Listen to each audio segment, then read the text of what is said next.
All right, artists, after you have completely colored in your Agamograph picture, we're going to cut out carefully on this border. We want to get rid of that white border. So carefully cut that out.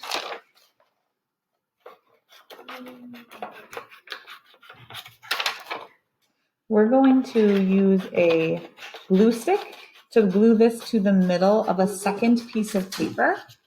Your substitute, Miss Erica, has red and blue paper, so you are going to have to raise your hand to ask for one of those and choose red or blue. I have this blue paper at home today, so I'm going to use that for mine. Your blue is a little bit darker, but that's fine. We're going to make sure it's nice and centered. The top might be a little bit wider than the sides. That's fine, but we're going to use glue sticks, so we make sure that we don't have too much glue.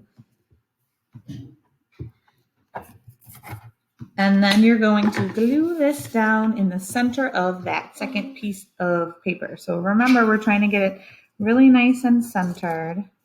This is going to give our art a nice frame when we fold it, which is the next step. And it's also going to make it a little stronger because this copy paper that the art was printed on is pretty thin.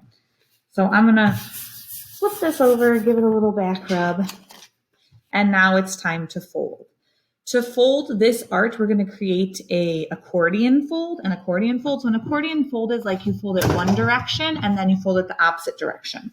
So it helps to have like a straight edge, like a ruler to do this. I don't have that at home, so I'm going to use the edge of a book. If you have like a folder, that would also be a good thing, because what we're trying to do is make this fold very straight. So I'm going to do my first fold by putting my straight edge very close to where I want to make the crease. I'm going to fold the flag picture forward. So I just started the fold by pushing it against that book to make sure it's nice and straight. And now I'm going to come back and then make sure to crease it again. So it's a really nice crease. So it's right on the edge between the first little section of the picture and the second. So the flag part for me is folded forward. And now I'm going to fold this next crease back. If you want to continue to use the straight edge like behind, you could do that. If you don't have access to a ruler, or if you're you want to try without, that's fine too, but you just really need to make sure that you're lining up so that your fold is exactly at the point where the two pictures meet. So the first picture, I folded my paper forward. For the next picture, I'm folding my paper back. So it's going to create kind of like a zigzag type crease, which is called an accordion fold. So I'm going to try without the straight edge to finish. So fold it forward and then flip your paper over, and then we're going to really pay attention to the picture. So I'm really trying to line it up right on that edge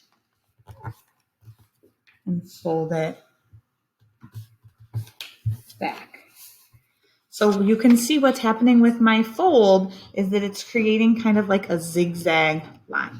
So continue to fold forward and back right on those lines where the picture changes. Make sure to keep the sides straight. That's another good way to check. You can check and make sure that this edge is all staying like right on top of itself. I'm going to pause my recording and finish up, and I'll show you what it will look like in the end. All right, I have finished with the accordion fold. So from the side, you can see it looks kind of like a zigzag line. So I'm going to try my best to show you how this ends up looking.